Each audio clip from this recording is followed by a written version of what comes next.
또 키아리 채널이 옳았습니다. 그리고 큰 게 온다면서 설레발 떨던 이주공사들은 또 틀렸습니다. PR2PR 2026은 결국 존재하지 않는 프로그램으로 판명났습니다. 기존에 이미 특정 프로그램을 통해서 신청하고 대기 중인 이민자를 신속 처리하는 프로그램에 불과했으며 프로그램도 아닙니다. 그냥 조치입니다. 그리고 키아리 채널은 예전에 유일하게 이 프로그램을 PR2PR이라 부르지 않고 패스트 트랙이라고 계속 불러왔고 리나 디아브 장관이 4월 18일에 공개된 그 인터뷰에서 PR2PR이라는 이름에 표를 달지 않고 답했을 때 그때부터야 TR2PR이라는 이름을 썼습니다. 이 프로그램을 기대하고 기다리던 분들도 많으셨을 테고 그만큼 실망하셨을 수도 있을 겁니다. 제가 옳았다고 우쭐거리고 자랑하려고 이 영상을 찍는 게 아니라는 걸 말씀드리고 싶고요.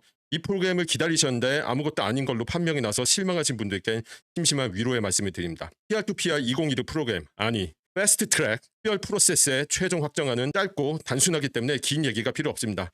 다만 그동안 캐나다 연방이민부와 리나 디아브 장관이 이 특별 프로세스에 관해 대중에게 커뮤니케이션한 방식 때문에 몇 달 동안 불필요한 혼란과 추측이 난무했고요. 이런 혼란을 기렛대 삼아서 많은 이주공사들이 빨리 준비해야 한다면서 혼란에 빠진 이민자들에게 상담을 유도하고 심하게는 계약까지 종용하면서 이득을 챙기는 일이 몇 개월 동안 지속되었습니다. 먼저 이 패스트트랙 특별 프로세스의 최종 확정안을 명확하게 정리해서 말씀드리고 이 확정안이 의미하는 바를 다시 한번 정리해서 이야기를 하고 그리고 여기에서 논리적으로 좀 맞지 않거나 의문스러운 점들, 모순적인 점들을 또 따로 정리를 해서 이야기를 해보도록 할 테니까요. 가급적이면 이 영상 끝까지 봐주시기 바랍니다.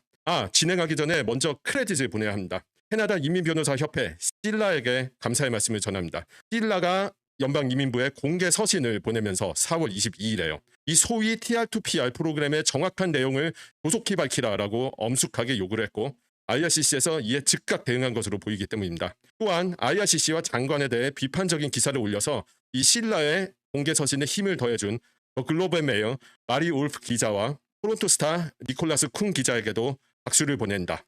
그럼 본격적으로 시작을 하도록 하겠습니다. 자, 패스트 트랙 신속 프로세스 세부 내용 간단하게 말씀드릴게요. 새로운 TR2PR 2026 프로그램 이런 건 아예 존재조차 하지 않고요. 대신 이미 기존의 특정 프로그램에 신청을 한 이민자 중에 총 33,000명의 서류 처리를 2027년 말에 신속하게 처리를 한다. 원문에 따르면 Accelerate the Transition to PR이죠. 그렇게 얘기를 하고 있고요. 대상 프로그램은 PNP, AIP, Agri-Food Pilot 프로그램 그리고 커뮤니티 이민 파일럿 프로그램 이 부분 기억하세요. 좀 이따 자세히 얘기합니다. 그리고 홈 케어기버 파일럿 프로그램 이렇게입니다. 에그리푸드 프로그램이랑 홈 케어기버 파일럿 프로그램은 접수는 중단이 된 상태입니다. 하지만 기존에 신청한 신청자들 처리를 빨리 신속하게 하고 남은 인원을 털어버리겠다는 의지로 좀 보이고요. 긍정적으로 본다면 이 파일럿 프로그램들의 후속 프로그램 개시를 위해서 준비하기 위한 일종의 사전 절차로 볼 수도 있겠습니다. 그리고 주목해야 할 부분은 공지 원문에서 The Community Immigration Pilot라고 표현한 커뮤니티 이민 파일럿 프로그램인데요. 이게 어떤 프로그램인지는 여기에 명확하게 기재가 되어 있지 않지만 이미그레이션 레벨스 플랜 공식표를 보면 주석에 명확히 나와 있습니다. 보시다시피 RCIP 즉 Rural Community Immigration Pilot과 FCIP 즉 Francophone Community Immigration Pilot이라고 명확히 나와 있죠. 또한 이 표를 보시면요. PNP, AIP, Agri-Food Pilot, Caregiver Pilot이 한 곳에 모여있는 게 보이죠. 표에. 이 수치 안에 이번 패스트 트랙 특별 조치 대상자인 33,000명이 녹아 들어가 있다라고 보시면 됩니다. 그러니까 위에 추가되는 게 아니란 거예요. 한편 RCIP, FCIP와 관련해서는 이번 공지문과 리나 디아브 장관이 구두로 말한 발언에서 논리적으로 안 맞는 부분이 일부 보이는데요. 이건 다음 섹션에서 자세히 얘기할게요. 디아브 장관 얘기가 나와서 말인데 4월 중순에 아임 캐나다라는 유튜브 채널에 디아브 장관이 출연을 해서 인터뷰에 응했는데요. 거기에서 구두로 말한 내용을 추가를 할게요. 이 발언은 특별 조치 대상자의 대한 요건에 관한 내용인데요. 첫 번째, CMA, 즉 Census Metropolitan Area. 이게 어떤 지역이냐 하면은 인구가 10만 명 이상이고 또한 도심 지역에 5만 명 이상이 사는 지역을 뜻합니다. 여기에 사는 도시권 거주자들은 이번 신속 처리 대상에서 제외한다고 얘기를 했고요. 그리고 해당 소도시나 시골 지역, 그러니까 CMA 지역이 아닌 더 작은 지역에 2년 이상 거주한 이민자만을 대상으로 한다. 이렇게 나와 있고요. 이거는 구두로만 나와 있고 하나 더 있습니다. 그리고 약 2년 정도 경력이 있는 사람들, 이 사람들을 대상으로 한다고 합니다. 이거는 또 원문에 빠져 있습니다. 이번 공지문은. 그래서 이렇게 도시권 지역 거주자는 특별 조치 대상자에서 빠진다는 내용이 있습니다. 그리고 이게 전부예요. 내용에. 진짜 별거 없죠. 간단하죠. 그러니까 2025년 11월에 이미그레이션 레벨스 플랜 발표했을 때 이 33,000명 특별 프로그램을 처음 공개를 했었는데 겨우 이거 추가 정리해서 발표했는데 거의 6개월이 걸린 거예요. 커뮤니케이션 방식에 좀 문제가 있죠. 키아리체에선 계속 이거를 비판을 해왔는데요. 이 커뮤니케이션 방식에 대해서.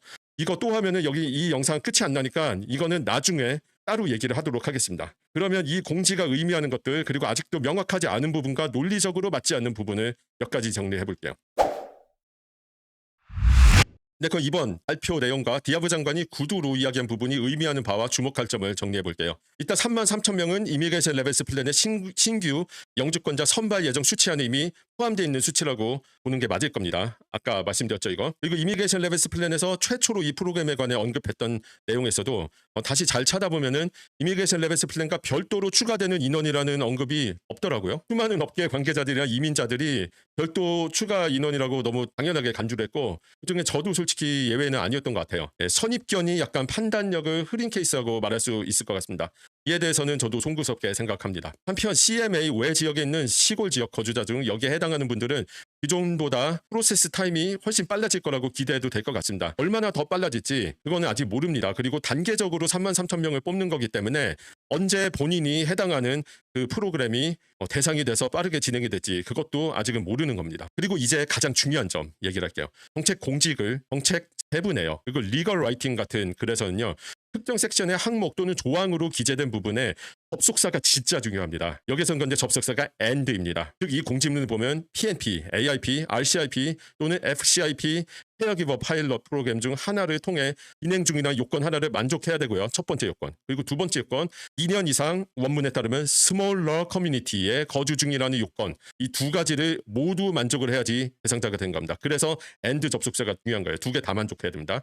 그러니까 즉 케어기버 또는 뭐 애그리푸드 프로그램으로 지금 본인이 진행 중인데 하는 곳이 뭐 밴쿠버, 토론토 이런 곳이면은 대상자가 되지 않는 겁니다. 근데 여기에서 눈여겨볼 점이 있어요. 이 공지문에 CMA 지역 내 거주자는 제외한단 말이 따로 없다고 말씀드렸죠. 없습니다.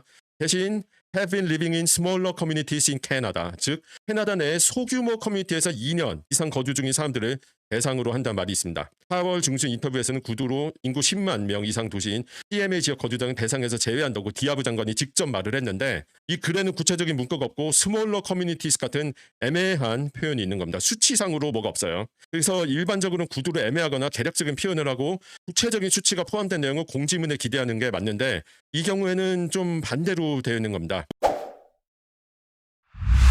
부분 때문에 그리고 아까 말씀드렸듯이 AND 조건 때문에 논리적으로 이해가 잘 안 가는 대목이 있습니다. 바로 RCIP 그리고 FCIP와 관련된 부분인데요. 아까 공지 원문에서 커뮤니티 이미그레이션 파일럿라고 표현한 커뮤니티 이미 파일럿 프로그램은 RCIP와 FCIP를 지칭한 거하고 말씀드렸죠. 그런데요. 디아브 장관이 그 유튜브 채널 있죠. I am Canada.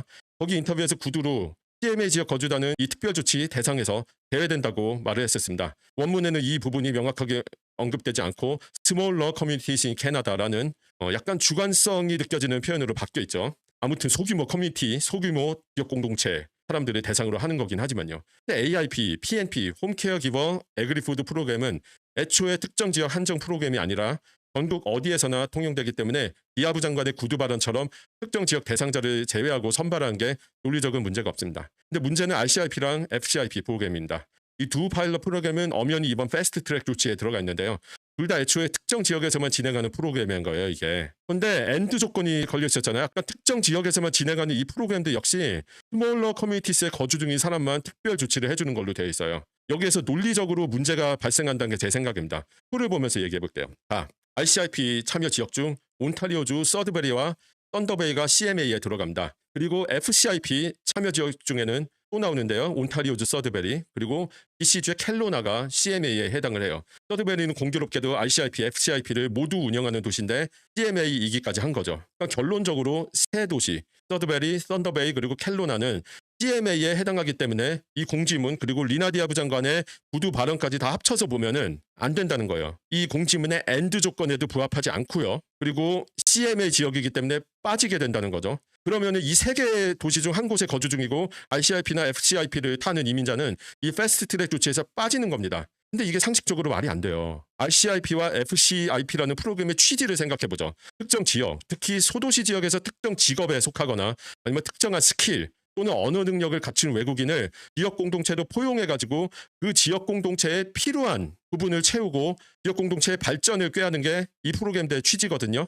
근데 단순히 그 인구 통계상 도시 덩치가 조금 크다고 해서 여기서 배제하는 거는 논리에도 맞지 않고 상식도 안 맞고 형평성에도 맞지 않습니다. 애초에 RCIP, FCIP가 IRCC에서 봤을 때는 작은 도시이기 때문에 오케이 해준 거거든요. 그리고 이 CMA를 규정하는 건 통계청입니다. IRCC가 아니라. 그러니까 여기에서 이 주관 부서의 관점 때문에 이 괴리가 발생하고 논리적으로 안 맞는 부분이 생기는 거예요.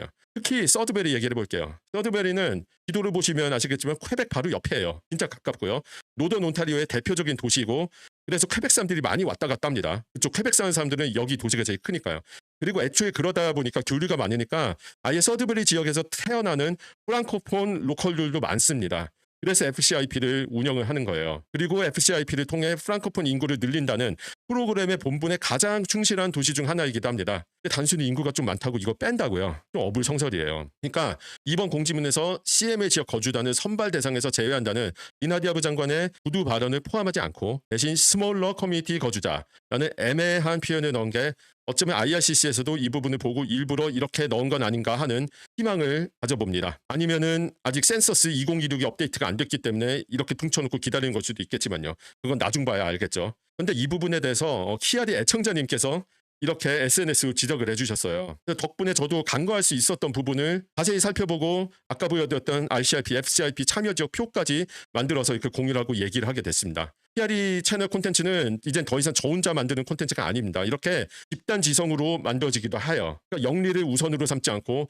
정확한 정보의 공유를 우선하고 그걸 가장 중요하게 생각하면 이렇게 생산적이고 유익한 정보, 의견, 시각 공유가 이루어지고 이게 콘텐츠에 반영이 돼서 더 나은 콘텐츠가 만들어지는 선순환 구조가 형성이 되는 거예요. 그러니까 댓글 멘션 같은 거 많이 올려주시고 괜찮으시면 TRE 디스코드 채널에도 와주시면 감사하겠습니다. 반년 동안 존재하지도 않는 TR2PR 2016 프로그램 때문에 온갖 난장판이 일어났습니다. 정말 엉망진창이었어요. 하지만 나름대로 소득이 있다면은 그 과정에서 현 이민부 장관이 어떤 캐릭터인지 소통 스타일이 어떤지도 정말 이제 확실히 알게 됐고 어떤 업계 관계자가 정직한 사람이고 어떤 업계 관계자가 분위기에 편승해서 클라이언트의 이익이 아니라 자신의 이익만을 위해 사람들을 오도하고 여러몰이해 왔는지를 확실히 알 수 있었던 겁니다. 여러분께서도 이번 사태를 통해 누가 정직하고 누가 거짓말을 일삼는지 판단하실 수 있었길 바라고요. 감정과 희망에 휘둘리지 않고 객관적이고 냉철한 시각으로 상황을 파악하는 방법을 배우셨기를 바라는 바입니다. 이상 TR이었습니다. 시청해 주셔서 감사합니다.